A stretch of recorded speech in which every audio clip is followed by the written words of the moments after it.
আল্লাহর পয়গম্বর বলে, ও যুবকের দল, তোমরা বার্ধক্য হওয়ার পূর্বে যৌবনকে গনিমত মনে করো, দামি মনে করো। কারণ যৌবনকাল মাওলার কাছে এত দামি, যৌবনকালের ইবাদত মাওলার কাছে এত দামি।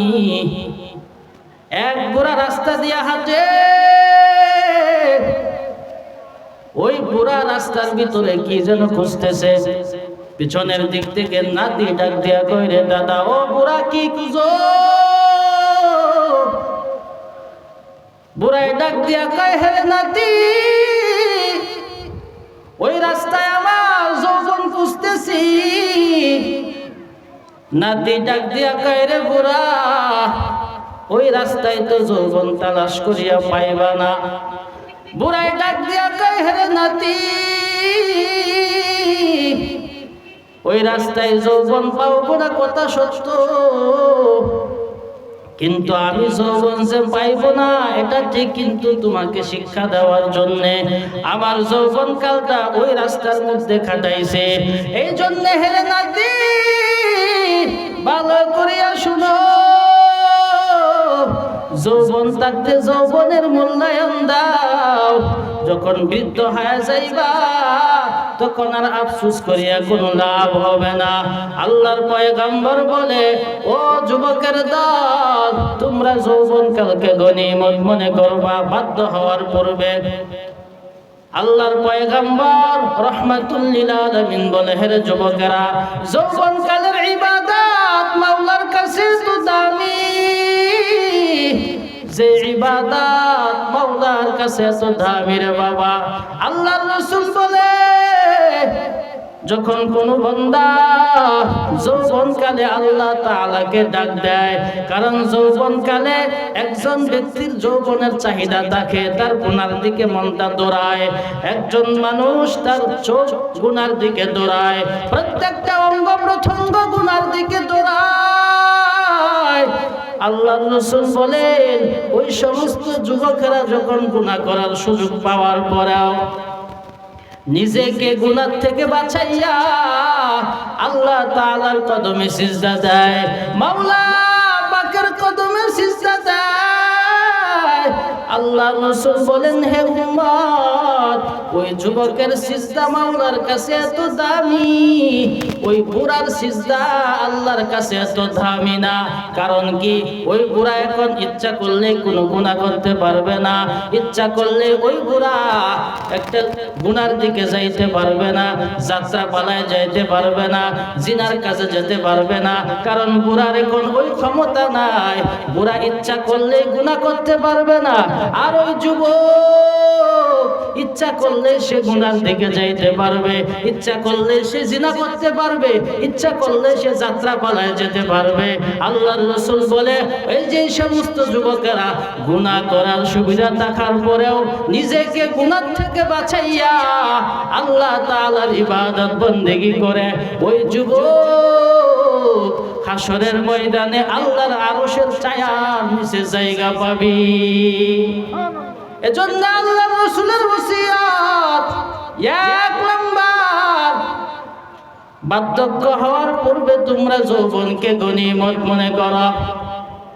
চার ব্যক্তি চার বিষয়ের মূল্যায়ন কি সে বুঝে? কয় ব্যক্তি কয় বিষয়ের মূল্যায়ন বুঝে?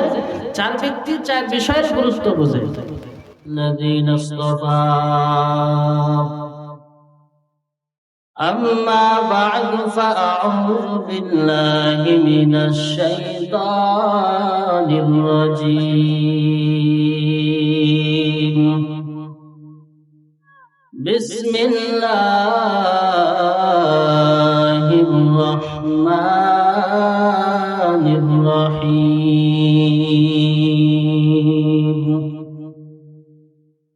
وما خلقت الجن والإنس إلا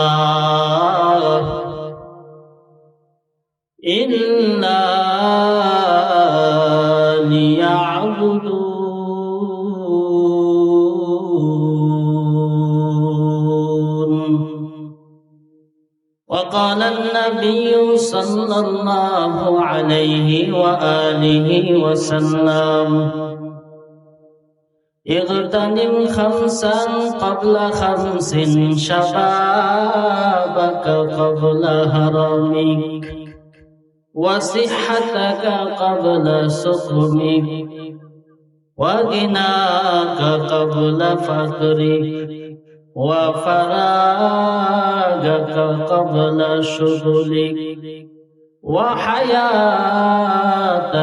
قبل موتك أو كما قال النبي عليه الصلاة والسلام صدق الله مولانا العظيم وصدق رسوله النبي الكريم ونحن على ذلك من الشاهدين والشاكرين والحمد لله رب العالمين سبحانك لا علم لنا إلا ما علمتنا إنك أنت العليم الحكيم رب اشرح لي صدري ويسر لي أمري واحلل عقدة من لساني يفقه قولي सूरज न दिया अपने शुआओं का ये पैगाम सूरज न दिया अपने शुआओं का ये पैगाम दुनिया है अजब चीज कभी सुबह कभी शाम दुनिया है अजब चीज कभी सुबह कभी शाम दुनिया में हो दुनिया का तलबगार नहीं हो दुनिया में हो दुनिया का तलबगार नहीं हो बाजार से गुजर हो खरीदार नहीं हो बाजार से गुजर हो खरीदार नहीं हो अल्हम्दुलिल्लाह पश्चिम बागरात বাইতুল জামে মসজিদ ও যুব সমাজের উদ্যোগে আয়োজিত ইসলামী মহাসম্মেলন অধ্যকার মাহফিলের সম্মানিত সভাপতি আলহাজ হযরত মাওলানা আব্দুল্লাহ সাহেব মাদ্দাজিল্লুহুল আলী অধ্যকার মাহফিলের প্রধান অতিথি বিশেষ অতিথি প্রধান বক্তা বিশেষ বক্তা আমন্ত্রিত উলামায়ে কেরাম পর্দা নিশিন মা ও বোনেরা মহান আল্লাহ পাকের দরবারে হাজারো শুকর যে আল্লাহ তাআলা আপনি আমাকে দুনিয়ার সমস্ত কাজ থেকে ফারেক করে দিনই একটি মজমায় কোরআন সুন্নাহর কিছু কথা বলা এবং শোনার জন্য কবুল ও মঞ্জুর করেছেন এজন্য আমরা সকলে শুকরিয়া আদান করি আলহামদুলিল্লাহ আমি আপনাদের সামনে কোরআনে হাকিমের একখানা আয়াতে কারিমা তিলাওয়াত করেছি মহানবী শেষ নবী হায়াতুন নবী জিন্দা নবী তার পবিত্র জবানের বাণী অসংখ্য হাদিস থেকে একটা হাদিস করেছি এই আয়াত ও হাদিসকে সামনে রেখে অতি অল্প সময়ে আল্লাহ পাক যেন আমাকে ইখলাস নিয়ে কিছু কথা বলা এবং আপনাদেরকেও ইখলাসের সাথে কিছু কথা শোনার তৌফিক দান করেন আমিন আমার তেলাওয়াতকৃত আয়াতে আল্লাহ রাব্বুল আলামিন দুনিয়ার সমস্ত মানুষকে জানায় দিয়েছে وما خلقت الجن والإنس إلا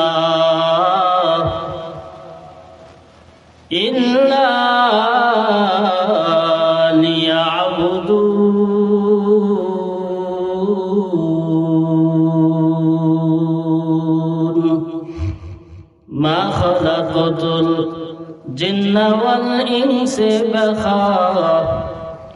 جز عبادت نست مقصد الزها আল্লাহ বলেন আমি জিন এবং ইনসান দুইটা জাতিকে বানাইলাম আমার ইবাদতের জন্য। হাদিস শরীফে আল্লাহর রাসূল বলেন ইগতানিম খামসান ক্বাবলা খামসিন, তোমরা পাঁচটা বিষয়কে পাঁচটা বিষয়ের পূর্বে গনিমত মনে করো, মূল্যায়ন দাও, দামি মনে করো। এক নাম্বার বিষয় হলো ওয়াসিহাতাকা ক্বাবলা সুকুমিক, অসুস্থতার পূর্বে সুস্থতাকে গনিমত মনে করো। এবং তোমরা বার্ধক্য হওয়ার পূর্বে যৌবনকালকে গনিমত মনে করো, দামি মনে করো। এবং গরিব হওয়ার পূর্বে ধনাঢ্যকে তোমরা গনিমত মনে করো। ব্যস্ত হওয়ার পূর্বে তোমরা অবসর সময়টাকে গনিমত মনে করো। 5 নাম্বার হলো তোমরা জীবনের হায়াতটাকে মৃত্যুর পূর্বে গনিমত মনে করো, মূল্যায়ন দাও।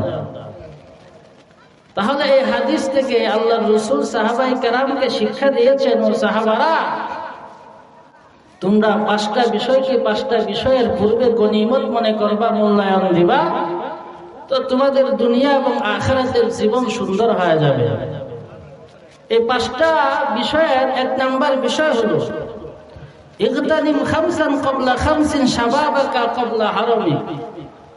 এক নাম্বারটাই হলো আল্লাহ যুবকদেরকে বলতেছেন, এই যুবকের দল, তোমরা বৃদ্ধ হওয়ার পূর্বে যৌবনকালকে গনিমত মনে করো, দামি মনে করো। কারণ কি? ভিন্ন হাদিসে আল্লাহ রাসূল বলেন সাবাতু ইযিল্লুহুল্লাহু ফি যিল্লিহি ইয়াওমা লা যিল্লা ইল্লা যিল্লু শাবুন নাশা ফি ইবাদাতিল্লাহ। কঠিন হাসরের ময়দানে যেই দিন আল্লাহর ছায়া ব্যতীত আর কোনো ছায়া থাকবে না, রাসূল বলেন ওই দিন 7 শ্রেণীর মানুষ আল্লাহর আরশের ছায়ার নিচে জায়গা পাবে। এই 7 শ্রেণীর মধ্যে প্রথমে হলো যুবক। এই সমস্ত যুবক যারা যৌবনকালে শাবুন নাশা ফি ইবাদাতিল্লাহ, যৌবনকালটা আল্লাহর ইবাদতে কাটায়। তাহলে রাসূল বললেন তোমরা বৃদ্ধ হওয়ার পূর্বে যৌবনকালকে গনিমত মনে করো, দামি মনে করো। এজন্যই রাহমাতুল লিল আলামিন যুবকদেরকে উদ্দেশ্য করে বললেন, আল্লাহর পয়গম্বর বলে, ও যুবকের দল, তোমরা বার্ধক্য হওয়ার পূর্বে যৌবনকে গনিমত মনে করো, দামি মনে করো। কারণ যৌবনকাল মাওলার কাছে এত দামি, যৌবনকালের ইবাদত মাওলার কাছে এত দামি। এক বুড়া রাস্তা দিয়া হাঁটে, ওই বুড়া রাস্তার ভিতরে কি যেন খুঁজতেছে। পিছনের দিক থেকে নাতি ডাক দিয়া কই, রে দাদা, ও বুড়া কি খুঁজো? বুড়াই ডাক দিয়া কয়, হে নাতি, ওই রাস্তায় আমার যৌবন খুঁজতেছি।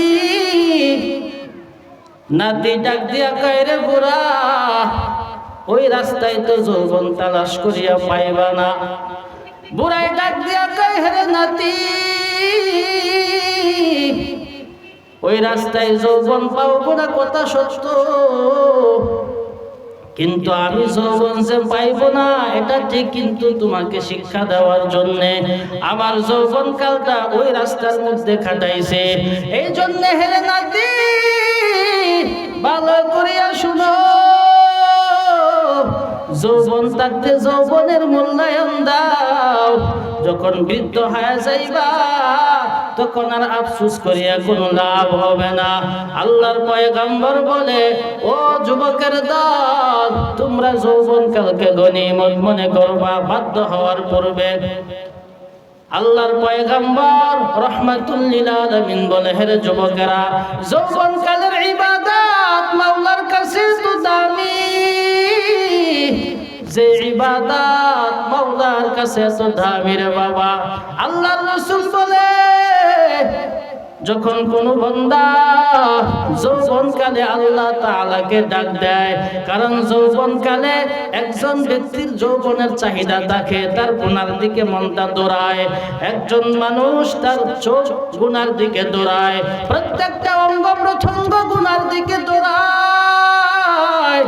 আল্লাহর রাসূল বলেন, ওই সমস্ত যুবকেরা যখন গুনাহ করার সুযোগ পাওয়ার পরেও নিজেকে গুনাহ থেকে বাঁচাইয়া আল্লাহ তাআলার কদমে সিজদা দেয়, মাওলা পাকের কদমে সিজদা দেয়। আল্লাহর রাসূল বলেন, হে উম্মত, ওই যুবকের সিজদা মাওলার কাছে এত দামি, ওই বুড়ার সিজদা আল্লাহর কাছে এত দামি না। কারণ কি, ওই বুড়া এখন ইচ্ছা করলে কোনো গুনাহ করতে পারবে না, ইচ্ছা করলে ওই বুড়া একটা গুনার দিকে যাইতে পারবে না, যাত্রা পালায় যাইতে পারবে না, জিনার কাছে যেতে পারবে না, কারণ বুড়ার এখন ওই ক্ষমতা নাই। বুড়া ইচ্ছা করলে গুনাহ করতে পারবে না, আর ওই যুবক ইচ্ছা করলে সে গুনার দিকে যাইতে পারবে, ইচ্ছা করলে সে জিনা করতে পারবে, ইচ্ছা করলে সে যাত্রা পালায় যেতে পারবে। আল্লাহর রাসূল বলে, এই যে সমস্ত যুবকেরা গুনাহ করার সুবিধা থাকার পরেও নিজেকে গুনাহ থেকে বাঁচাইয়া আল্লাহ তাআলার ইবাদত বন্দেগী করে, ওই যুবক হাসরের ময়দানে আল্লাহর আরশের ছায়ার নিচে জায়গা পাবি। এজন্য আল্লাহর রাসূলের ওসিয়ত, এক নাম্বার, বার্ধক্য হওয়ার পূর্বে তোমরা যৌবনকে গনিমত মনে করো। চার ব্যক্তি চার বিষয়ের মূল্যায়ন কি সে বুঝে? কয় ব্যক্তি কয় বিষয়ের মূল্যায়ন বোঝে? চার ব্যক্তি চার বিষয়ের গুরুত্ব বোঝে। এক নাম্বার বিষয় হলো, যেই ব্যক্তি অসুস্থ সে বুঝে সুস্থতার যে কি নিয়ামত। যে সুস্থ তাকে জিজ্ঞাসা করেন, ভাই অসুস্থতার কি নিয়ামত, সে বুঝবে না, কারণ সে অসুস্থ হয় না। আর যে অসুস্থ হয়েছে তার কাছে জিজ্ঞাসা করেন, ভাই সুস্থতার কেমন নিয়ামত, সে বুঝে সুস্থতা কেমন জিনিস। দুই নাম্বার হলো, যেই ব্যক্তি মারা গেছে তার কাছে জিজ্ঞাসা করেন জীবনের যে কি মূল্য, সে বুঝে কবর থেকে এই জীবনের কেমন দাম। তিন নাম্বার হলো, বিপদ অবস্থায় যে ব্যক্তি আছে, যার বিপদ নাই, তার কাছে জিজ্ঞাসা করেন, ভাই বিপদহীন জীবনটা কেমন। যার বিপদ আসে সে বলতে পারবে যে বিপদের যে কত মুসিবত, কত টেনশন। চার নাম্বার হলো, এই যৌবনের যে কি মূল্য, এক বুড়ারা জিজ্ঞাসা করেন, বুড়া বলতে পারবে। কি মনে করেন, আগেকার মানুষেরা কাঁচামরিচ এবং পেঁয়াজ দিয়ে যে পানি ভাত পান্তা ভাত খাইতো, এখন খুরমা পোলাও দিয়ে খাইতে না কেউ। এই যৌবন, এই শক্তি গেল কোথায়? এজন্য যৌবন থাকতে যৌবনের দাম দিতে হবে, এটা এক নাম্বার ওসিয়ত। দুই নাম্বার ওসিয়ত হলো, ইগতানিম খামসান ক্বাবলা খামসিন, শাবাবাকা ক্বাবলা হারামিক, ওয়া সিহহাতাকা ক্বাবলা সুকুমিক। আল্লাহর রাসূল বলেন, আমি পয়গম্বরের দুই নাম্বার ওসিয়ত হলো, তোমরা অসুস্থতার পূর্বে তোমরা সুস্থতাকে নিয়ামত মনে করো। অসুস্থতার পূর্বে তোমরা সুস্থতার নিয়ামত করো, কারণ যখন অসুস্থ হয়ে যাইবা, এক আল্লাহর বান্দা এখন মসজিদের চেয়ারে বসে নামাজ পড়ে, যখন সুস্থ ছিল তখন সে দাঁড়ায় নামাজ পড়ার মতো ক্ষমতা ছিল, এখন চেয়ারের বন্ধ হয়ে গেছে। তার মানে আল্লাহর রাসূল বলেন, হে মানুষ, তোমরা সুস্থ থাকতে ওই অসুস্থতার পূর্বে তোমরা সুস্থতাকে নিয়ামত মনে করো, কদরদানি করো, তাহলে তোমরা বিপদের দিন যখন আসবে, আল্লাহর রাসূল ভালো করিয়া জানা দেয়, একজন মানুষ সুস্থ থাকা অবস্থায় যে 5 ওয়াক্ত নামাজ মসজিদে গিয়া জামাতে আদায় করতে তার দ্বারা সম্ভব হয়, যে কোনো ইবাদত তার দ্বারা সম্ভব হয়। যখন একটা মানুষ অসুস্থ হয়ে যায়, অনেক আল্লাহর বান্দা অসুস্থর অজুহাতে নামাজেই পড়ে না। যে আল্লাহর গোলাম অনেক বান্দা আছে জুমার নামাজ পড়ে না অসুস্থতার অজুহাত দিয়া। আল্লাহর রাসূল বলেন, হে মানুষ, তোমরা যতই অসুস্থতার অজুহাত দাও, যখন তুমি সুস্থ ছিলা তখন তো আমার ইবাদত তুমি করো নাই। যখন তুমি সুস্থ ছিলা তখন তুমি মসজিদে যাও নাই, আমি আল্লাহ তাআলার ইবাদত তুমি করো নাই। এখন অসুস্থ হয়ে গেছো, এখন তুমি অজুহাত দাও আমি অসুস্থ নামাজ পড়তে পারি না, অসুস্থ আমি আল্লাহ তোমার হুকুম মানতে পারি না। আল্লাহ তাআলা জিজ্ঞাসা করবে, না রে বান্দা, যখন আমি আল্লাহ তোকে সুস্থ রেখেছিলাম তখন তুমি কিন্তু আমার হুকুমগুলি মানছো না। এজন্য আল্লাহর নবীর ওসিয়ত 2 নাম্বার হলো, তোমরা অসুস্থতার পূর্বে সুস্থতাকে নিয়ামত মনে করো। 3 নাম্বার ওসিয়ত, ওয়া গিনাকা কাবলা ফাকরিক। ওরে আল্লাহর গোলাম, তোমরা ধনাঢ্যতা থাকা অবস্থায় তোমরা দরিদ্র হওয়ার পূর্বে ধনাঢ্যকে গনিমত মনে করো। আল্লাহর বান্দা চিন্তা করে, বুঝি আল্লাহ আমাকে কোটি কোটি টাকার মালিক বানাইতো, আমি মসজিদ করিয়া দিতাম, মাদ্রাসা বানাইতাম, গরিব মিসকিনকে দান করতাম। আল্লাহ তাআলা বলে, না বান্দা, তাকাইয়া দেখ আমি আল্লাহ তোকে কম দেই নাই। যখন আমি আল্লাহ তোকে দিয়েছিলাম তখন তুমি কিন্তু দান করো নাই। এখন তোমার টাকা নাই বলতেছো আল্লাহ দিলে দান করতাম, কেউ আল্লাহ কম দিছে? 100 টাকা থেকে 10 টাকা দাও আল্লাহর রাস্তায়। এজন্য আল্লাহ রাসূল বলে, না, দরিদ্রতার পূর্বে ধনাঢ্যকে গনিমত মনে করো। এখন 100 টাকা থেকে 10 টাকা দেওয়ার মতো সামর্থ্য আছে, এমন এক সময় আসবে 5 টাকাও হাতে থাকবে না, এই সমস্যা দিবা। এজন্য দরিদ্র হওয়ার পূর্বে বেশি বেশি আল্লাহর রাস্তায় দান করতে হবে। এর দ্বারা কি হবে, তো টাকা যদি হাতেও না থাকে তা আফসোস করা লাগবে না, কারণ যখন আমার ছিল তখন দিয়েছি, এখন নাই আল্লাহ দিব কি, তুমি দাও তো আমি দিব। এজন্য রাসূলের ওসিয়ত 3 নাম্বার হলো, তোমরা দরিদ্রতার পূর্বে ধনাঢ্যকে গনিমত মনে করো, কদরদানি করো। তাহলে যখন টাকা থাকবে না, সম্পদ থাকবে না, তখন আর আফসোস করতে হবে না, তখন আল্লাহ তাআলা তোমাকে সব কিছুর ব্যবস্থা করে দিবে। 4 নাম্বার ওসিয়ত হলো, তোমরা অবসর সময়কে ব্যস্ততার পূর্বে গনিমত মনে করো। আহা, অবসর সময়ের যে কি মূল্য, এটা কবরওয়ালা জানে। কবরওয়ালা জমিনে আসতে পারতো দ্বিতীয়বার, তো কবরওয়ালা শুধু সেজদার মধ্যে পড়ে থাকতো, অবসর সময় দোকানে বসে মানুষের গীবত করতো না। হ্যাঁ, এখন অবসর সময় পাইলে ছাত্রলে বসে মাশাআল্লাহ, হে হুজুরদের গীবত, অমুক দলের গীবত, তোমাকে এই করছে, তোমাকে সেই করছে। আরে নিজের খবর রাখেন না। হ্যাঁ, আপনাকে তো দল সম্পর্কে জিজ্ঞাসা করা হবে না হাসরের মাঠে, নিজের স্ত্রী সম্পর্কে জিজ্ঞাসা করা হবে, নিজের মেয়ে সম্পর্কে জিজ্ঞাসা করা হবে। নিজের খবর নাই আর একবার খবর নিয়ে ঘুরেন। হ্যাঁ, নিজের আহাল সম্পর্কে আপনাকে জিজ্ঞাসা করা হবে, স্ত্রী নামাজ পড়লো কিনা, মেয়েটা পর্দা করলো কিনা, ছেলেটা নামাজ পড়লো কিনা, আগে নিজের হিসাব নিতে হবে। তাহলে রাসূল বলেন 4 নাম্বার ওসিয়ত হলো, তোমরা অবসর সময়কে, ব্যস্ততার পূর্বে অবসর সময়কে গনিমত মনে করো, মূল্যায়ন দাও। আল্লাহর নবীর সাহাবী একদিন রাস্তা দেয়া যাইতেছে, এক কবরের পাশে, রাহমাতুল লিল আলামিন কবরের পাশে দিয়া যখন যায়, সাহাবায়ে কেরামকে জিজ্ঞাসা করে, ও সাহাবারা, তোমরা জানো নি ওই কবরওয়ালা কি জন্য আফসোস করতেছে? আল্লাহর পয়গম্বরের সাহাবী ডাক দিয়ে বলেন, না, আল্লাহ এবং তার রাসূল ভালো জানে। রাহমাতুল লিল আলামিন ডাক দিয়ে বলেন, ও সাহাবারা, ওই কবরওয়ালা অন্য কিছুর জন্য আফসোস করে নাই, শুধু একটা সময়ের জন্য আফসোস করতেছে।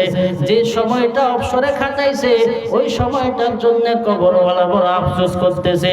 কবরওয়ালা কি কয় জানো? কবরওয়ালা ডাক দিয়া বলে, ওরে আল্লাহ, যদি তুমি আমার আবার দুনিয়াতে পাঠাইতা, একটু সময় পাইতাম, 2 রাকাত নামাজে কাটাইতাম। কারণ আজকে নামাজের বড় দাম, আজকে ইবাদতের বড় দাম, আজকে নেক আমলের বড় দাম। ওরে মালিক, আজকে যদি একটু সময় দিতা, আমি তোমার ইবাদতে সময়টারে খাটায় দিতাম। এজন্য রাহমাতুল লিল আলামিন সাহাবায়ে কেরামকে জানায় দেয়, ও সাহাবারা, ওই কবরওয়ালা জানে যে সময়ের যে কত মূল্য, সময়ের যে কত দাম, সময়ের কত দাম ওই কবরওয়ালা ভালো করিয়া জানে। 5 নাম্বার ওসিয়ত হলো, মরার পূর্বে তোমার জীবনকে মূল্যায়ন করো। হায়াতাকা ক্বাবলা মাউতিক, রাসূল বলেন মৃত্যুর পূর্বে তোমার জীবনটাকে গনিমত মনে করো, মূল্যায়ন দাও। কেউ মরার পরে আফসোস করে কোনো লাভ হবে? এই বাগদাদের মুসলমান এখন যদি ইবাদত বন্দিগি না করে, মাশাআল্লাহ, কবরে গেলে আল্লাহ আবার পাঠাইবো, যেহেতু ইবাদত করছে না। দুনিয়াতে এক কাজ প্রথমবার না করলে দ্বিতীয়বার করার সুযোগ থাকে। আজকে করছে না, বস কালকে করে ফেলবো। এই মাসে হয় না, সামনে মাসে করবো। এই বছর হয় না, সামনে বছর হয়ে যাবে। এমন একটা তাকে ব্যবস্থা থাকে, অনেক সময় হয়ে যায়, অনেক সময় পরেও আজকে করে নাই, কালকে করে ফেলবে। তো কবরে যাওয়ার পরে যে নেক আমল না নেওয়া যায়, কবরে আয়সা, কবর থেকে উঠে আবার দুনিয়াতে আয়সা নেক আমল করার কোনো সুযোগ আছে? নাই। এজন্য এলাকার মা বোনদেরকে বলবো, রাসূলের 5টা ওসিয়ত। 1 নাম্বার হলো যৌবনকে মূল্যায়ন করো বার্ধক্য হওয়ার পূর্বে। যে সমস্ত মা বোনেরা এখনো যুবক আছেন, যুবতী আছেন, আপনারা যৌবনকে আল্লাহর জন্য খাটায়া দেন। হাদিসের তাফসীরের কিতাবে পাওয়া যায় 3 ব্যক্তি আল্লাহর কাছে পেনশন পায়। কি পেনশন বুঝেননি? চাকরি যাওয়ার পরে যে টাকা পায় এটাকে পেনশন বলে। তো 3 ব্যক্তি আল্লাহর কাছে কি পায়? পেনশন পায়। 1 নাম্বার হলো, যেই যুবকটা, যেই মানুষটা যৌবনকালে আল্লাহর ইবাদত ঠিক মতো করত। যৌবনকালে যে কোনো ইবাদত করা সম্ভব। এখন তো আমাদের দেশের সিস্টেম হলো, আমরা নিয়ত করি বুড়া বয়সে হজে যায়, অথচ হজ কিন্তু খুব একটা কঠিন বিষয় এবং খুব কষ্টের কাজ। এটা বুড়া বয়সে করা সম্ভব হয় না, অনেক কষ্ট হয়ে যায়। যৌবনকালে হজ আল্লাহর কাছে কবুল হয় এবং দামি বেশি। এজন্যে আমরা যেহেতু এখনো আমাদের বার্ধক্য হয় নাই, যৌবনকাল আছে, তাহলে যৌবনকালটা আল্লাহর ইবাদতে কাটানো দরকার, ঠিক কিনা? আল্লাহ পাকের গোলামি করা দরকার। তাহলে ওসিয়ত হলো কয়টা? 5টা। 1 নাম্বার হলো বার্ধক্যতার পূর্বে যৌবনকে কি করা? মূল্যায়ন করা। তাহলে আমরা মূল্যায়ন করবো তো ইনশাআল্লাহ। 2 নাম্বার বিষয় হলো অসুস্থতার পূর্বে সুস্থতাকে গনিমত মনে করা। 3 নাম্বার হলো ধনাঢ্য থাকা অবস্থায়, সম্পদ থাকা অবস্থায় দরিদ্রতা হওয়ার আগে ধনাঢ্যকে তোমরা গনিমত মনে করবা। 4 নাম্বার বিষয় হলো তোমরা অবসর সময়কে মৃত্যুর আগে যখন ব্যস্ত হয়ে যাও, অবসর সময়কে ব্যস্ততার পূর্বে গনিমত মনে করবা। 5 নাম্বার বিষয় হলো তোমরা মরার আগে হায়াতটারে গনিমত মনে করবা। কারণ আজকে আছি, কালকে নাও থাকতে পারি, কবরে চলে যাব। তো কবরে যাওয়ার আগে যেহেতু দুনিয়াটা একটা পরীক্ষার হল, অতএব পরীক্ষার হলে আমি যা দেখবো ফলাফলের সঙ্গে রেজাল্ট তাই হবে। এখন যদি আমি পরীক্ষার বলে খাতার মধ্যে কিছু লিখে দেয়, তো ফলাফলের সময় 1 নাম্বার হওয়ার আশা করা বোকামি। আল্লাহ তাআলা আমাদের সকলকে প্রত্যেকটা কাজ, এই 5টা ওসিয়ত রাসূলের সাহাবায়ে কেরামকে করলেন। আর সাহাবায়ে কেরামকে করা মানে গোটা উম্মতকেই করা।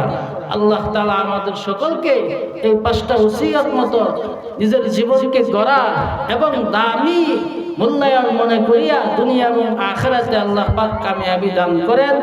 এবং এই মাহফিলকে যেন আল্লাহ তাআলা, যে সমস্ত যুবক ভাইরা এই মাহফিলের ইন্তজাম করেছেন, অনেক প্রবাসী ভাইয়েরা টাকা পয়সা দিয়েছেন।